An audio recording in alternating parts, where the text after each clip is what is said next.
చేయరు ఇంకా ముఖ్యమైన ఇట్లా మన వివరాలు దొంగతనం ఆయన పంపిస్తామని రాత్రి కూడా వంటికి ఇవ్వన్నాను. జైల్లో పెట్టాలన్నాడు. ఇప్పుడు నేను జైల్లో పెట్టాలి మనమంతా. ఆయన చెప్పిన మాటలే మనం చెప్పలేము అని. అంటే అధికారంలో ఉంటే ఒకటి, అధికారంలో లేకుంటే ఒకటి. సమగ్ర కుటుంబ సర్వే కేసీఆర్ చేసి 10 ఏళ్ళు అయింది. ఆ యొక్క వివరాలన్నీ మనతో ప్రభుత్వంలో ఉన్నాయి. అవి బయట పెడితే అయిపోయాయి కదా. 10 ఏళ్ళలో కులం మారిపోతుందా మనది? అన్ని రాసుకోబట్టి రోజు ఏ కులం వాళ్ళు వీళ్ళెంత ఉంది ఏముంది ఎక్కడెక్కడెక్కడెక్కడ వేరే రాష్ట్రాలు ఉంటే ఉరికి వచ్చి రాత్రికి తెలంగాణ అక్కడ ఎంతమంది పిల్లలు రైళ్లకెళ్ళి కింద పడి చచ్చిపోయి, బస్సులకెళ్ళి కింద పడి చచ్చిపోయి ఆ సమగ్ర కుటుంబ సర్వేకి వచ్చి. నువ్వు కనుక రాయకపోతే ఇంక అయిపోయి నువ్వు లేనట్లే అండి. భయపడిపోయి ఊర్లలో ఉరికొచ్చి రాపించి. మరి ఇప్పుడు అదంతా ఏడ ఉంది రిపోర్టు? గవర్నమెంట్తోనే ఉంది కదా. ఇప్పుడు వీళ్ళు గవర్నమెంట్లోకి వచ్చిండ్రు. ఆ రిపోర్టు బయటికి తీయాలి కదా. ఆ రిపోర్టు తీస్తే చాలు. మళ్ళీ ఎందుకు రిపోర్టు చేస్తున్నావు ఇప్పుడు? ఇవాళ నువ్వు పెన్షన్ ఇవ్వాలన్నా, ఇల్లు ఇవ్వాలన్నా, లోన్ ఇవ్వాలన్నా, రైతులు ఎవరన్నా ఎంత అయిందో, చిన్న రైతులు ఎంత మొదలు పెద్ద రైతులు అన్నితోనే ఉండనే ఉన్నాయి. లేనిది ఎక్కడ? ప్రతి ఒక్కటి వివరాలు వాళ్ళ దగ్గర ఉండనే ఉన్నాయి. ఇదంతా కాలం గడపనికే, టైంని పాస్ చేయనికే తప్పితే ఎవరికి ఉపయోగపడేది. అది ఒకటే చేస్తున్నారు. ఇప్పుడు ఏం చేస్తున్నారు అంటే వాళ్ళొక ప్లాను. కులాలని బీసీలు అంతా రకరకాల కులాలు, చిన్న కులం పెద్ద కులం, ఒక కులంలో కొంతమంది ఉంటారు, ఒక కులంలో ఎక్కువ మంది ఉంటారు. అట్లా కులాలను విడదీసి, బీసీ కులాలను విడదీసి వాళ్ళు విడదీసి రాజకీయం చేయడానికి ప్రయత్నం చేస్తున్నారు. ప్రజలకు మేలు చేయడానికి కాదు, వాళ్ళ రాజకీయం చేయడానికి మాత్రమే ఈ కులగణన అనే పేరు మీద కులాలను విడదీయడానికే చేస్తున్నారు. మేలు చేయడానికి నిజంగా చేయాలనుకుంటే వాళ్ళతో అన్నీ ఉన్నాయి, లేక కాదు. ఇదంతా పెద్ద మోసం చేయడానికనే ఇదంతా చేస్తున్నటువంటి పని. ఒక్క హిందువులలోనే ఇన్ని కులాలు ఉన్నాయా? ముస్లింలలో లేవా? క్రిస్టియన్లలో లేవా? మరి అవన్నీ చేస్తలేరు. హిందువులలోనే తెలుగు వాళ్ళు, యాదవులు, కుమ్మరోళ్ళు, కమ్మరోళ్ళు, కాపోళ్ళు, మరి వేరే కులాలలో కూడా ఉన్నాయి. ముస్లింలలో కూడా అనేక కులాలు ఉన్నాయి. తుర్కుల దాంట్లో కూడా వాళ్ళ దాంట్లో అనేక తెగలు ఉన్నాయి. వాటిని ఏమో ముస్లిమ్స్ అంటాడు, మరి హిందూస్ అంటే అయిపోయాల. కులం మనకు తెలిసి వాళ్ళు ఏం జనాలు చేసుకుంటారు. నీకెందుకు? ఇక్కడ హిందూస్ అంటే అయిపోయా, అక్కడ ముస్లిమ్స్ అంటావు, అక్కడ క్రిస్టియన్స్ అంటావు, మరి హిందువులు అంటే అయిపోయి ఇక్కడ కులాలు వేరు చేసి మనని ఏకం కాకుండా ఎంత తొక్కన ఈ దేశాన్ని అనేటటువంటి ఆలోచన విద్రోహులతో కుమ్ముకైనటువంటి విధంగా వీళ్ళు చేసినటువంటి ప్రయత్నమే తప్ప ప్రజల మేలుగోరి కాదనే విషయాన్ని మనం అందరం కూడా గ్రహించుకోవాలని చెప్పి తెలియజేస్తా ఉన్నా. ప్రజల మేలుగోరి కాదు. ఎకనామిక్ సర్వే అంటే ఎకనామిక్ సర్వే ఈయనెందుకు చేస్తాడు? ఎకనామిక్ సర్వే జరిగే కేంద్రంలో ఉన్నటువంటి వ్యవస్థలు ఉన్నాయి, వాళ్ళు చేస్తూనే ఉన్నారు. ఈ దేశంలో ఎంతమంది పేదరికంలో ఉన్నారు, ఎవరెవరి ఆర్థిక స్థితులేమి, మొత్తం రిపోర్ట్ ఉంది. ఇవన్నీ కూడా కేవలం రాజకీయాలు చేయాలి, ప్రజలను వాళ్ళు చేయాల్సినటువంటి ఇవ్వాల్సినటువంటి హామీలను ప్రజలు అడగకుండా పక్కదారి దొక్కనింకనే, పక్క చూపులు చూడనింకనే, దృష్టి మరల్చనింకనే తప్పితే ఇవేవి కూడా ప్రజలకు ఉపయోగపడనిక కాదనే విషయం మనం అందరం కూడా గుర్తుంచుకోవాల్సినటువంటి అవసరం ఉంది. వాళ్ళ వివరాల కోసం వస్తే కూడా మీకు ఇష్టం ఉంటేనే వివరాలు ఇవ్వచ్చు, మీకు ఇష్టం లేకుండా బలవంతం చేసే హక్కు కూడా వాళ్ళకి లేదు. కాబట్టి ప్రతి ఒక్కరు కూడా ఇలా వచ్చినటువంటి అన్నలు, తమ్ముళ్ళు, అక్కలు, చెల్లెళ్ళు, అన్నదమ్ములందరూ కూడా మరి మొన్న ఎన్నికల్లో మరి మూలమల నుంచి నాకు మంచిగా మీరందరూ కూడా ఆదరించి ఓట్లేసి గెలిపించిన మీ అందరికీ కూడా నా యొక్క ధన్యవాదాలు తెలియజేస్తున్నా. తప్పకుండా ఈ గ్రామంలో పేదవాళ్ళకి ఇల్లు లేనటువంటి వాళ్ళకి ఇళ్ళ విషయంలో కానీ ఇల్లు ఇప్పిస్తాం. నరేంద్ర మోదీ గారు పెద్ద ఎత్తున పేదవాళ్లకు ప్రధానమంత్రి ఆవాస్ యోజన కింద ఇచ్చినటువంటి ఇల్లు, పేదవాళ్ళకి ఇచ్చినటువంటి ఇల్లు ప్రతి పేదవాళ్ళకు కూడా అందించే విధంగా రాష్ట్ర ప్రభుత్వం 5 లక్షల రూపాయలని చెప్తుంది గృహలక్ష్మిలా. దాంట్లో సగం పైసలు మోదీ గారు ఇచ్చేటివే, నరేంద్ర మోదీ ఇచ్చేవే సగం పైసలు ఉన్నాయి. కేంద్రం నుంచి ఇచ్చే పైసలు, రాష్ట్రం నుంచి ఇచ్చేవి మొత్తం 5 లక్షలు వీళ్ళు ఇచ్చేవి కాదు. మన వాళ్ళు కూడా తెలుసుకున్నాలే. గ్రామాలలో మన కార్యకర్తలు కూడా ఖచ్చితంగా ఇల్లు లేని వాళ్ళు ఎవరైనా ఈ పార్టీ ఆ పార్టీని పక్కన పెడితే ఎట్టి పరిస్థితుల్లో ఊరుకోకూడదు. ఇల్లు లేని ప్రతి పేదవారికి ఇల్లు ఇవ్వాల్సిందే మొట్టమొదట. చెప్పిన మాటలు ఎవరు నమ్మలేదు.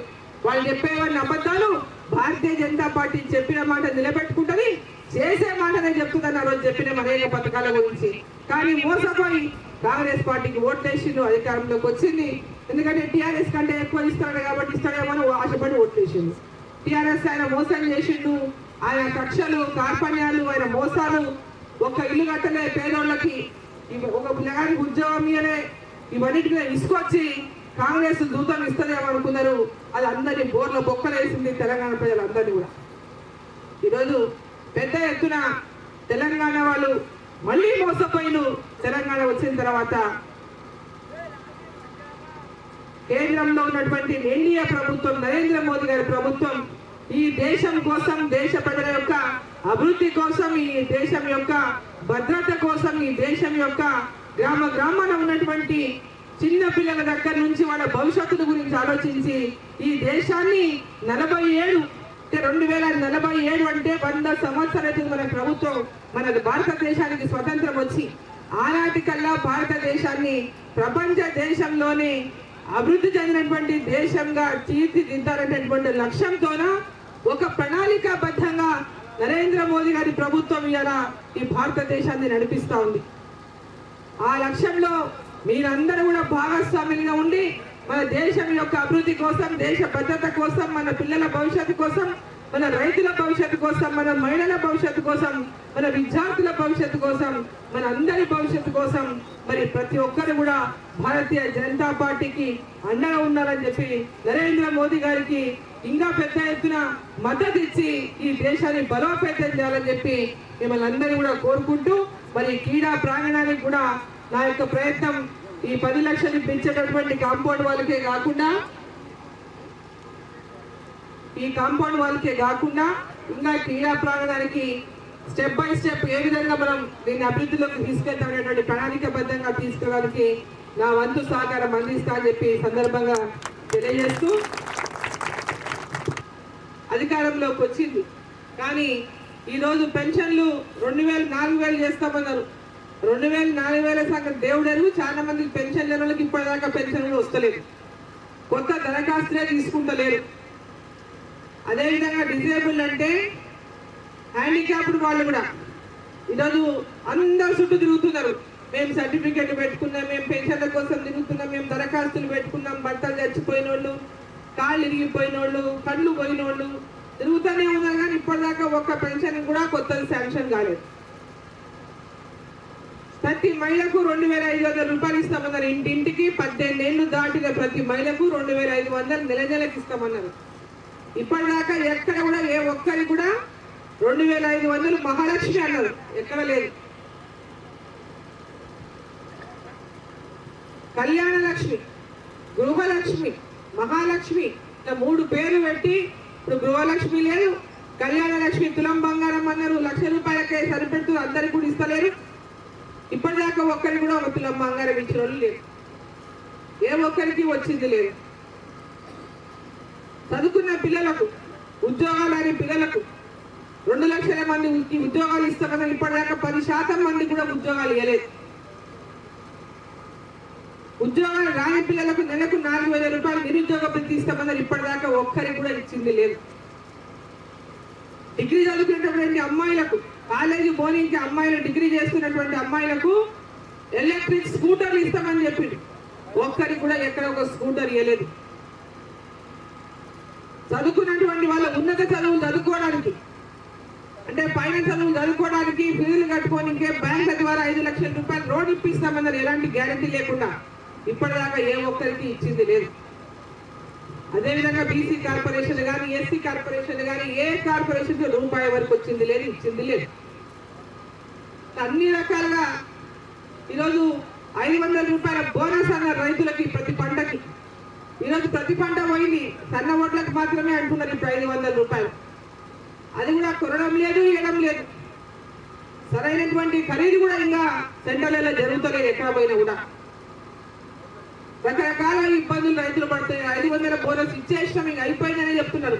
ఆయన మహారాష్ట్రలో పోయి ప్రచారం చేస్తున్నాడు రేవంత్ రెడ్డి.